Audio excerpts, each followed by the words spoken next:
There are all kinds of claims about the red wine compound resveratrol. In this 4-video series, I dive into the research as to the potential benefits and side effects of resveratrol supplementation.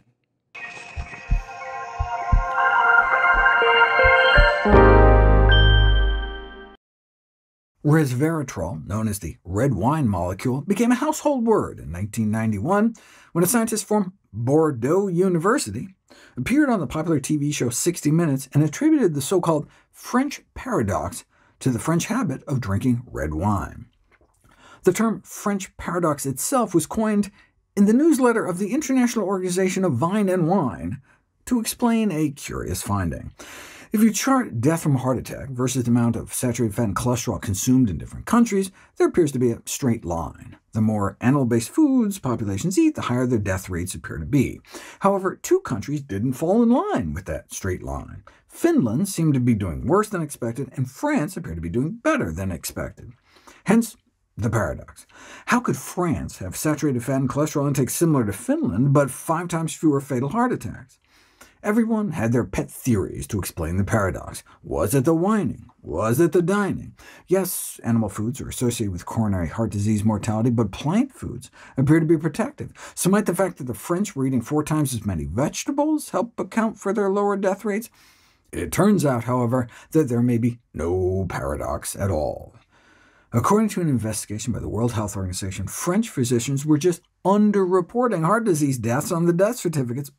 So if you correct for that, France basically comes right back in line with the death versus animal fat and death versus cholesterol lines, with about 4 times the fatal heart attack rates as Japan and about 4 times the animal fat consumption. By the time of the correction, however, resveratrol research had already taken root, culminating in more than 17,000 scientific publications to date.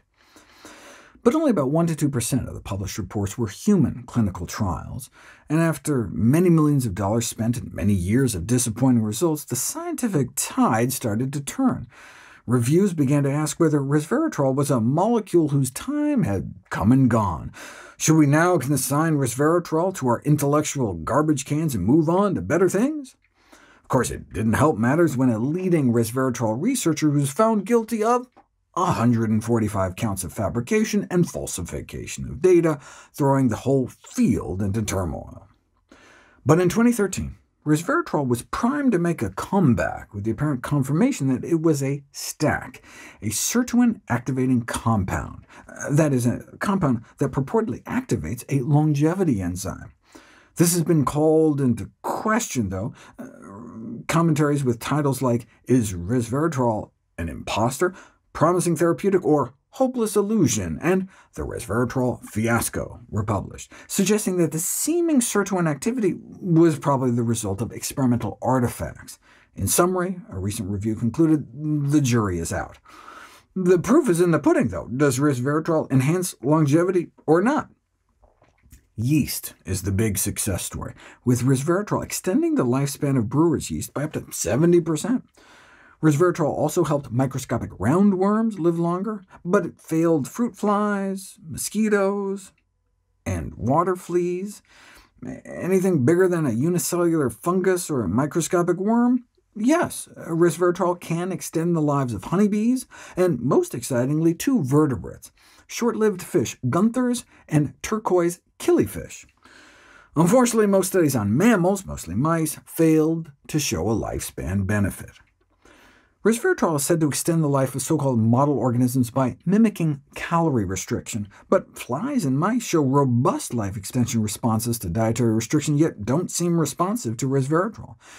That may just be true of healthy animals, though. Give resveratrol to mice in extremis, whether bombarded by radiation, poisoned with endotoxins, or having their intestines punctured to cause sepsis-induced kidney failure, and they do survive longer with resveratrol than they otherwise would under those circumstances. Resveratrol can also help mediate the life-shortening effects of high-fat diets in mice.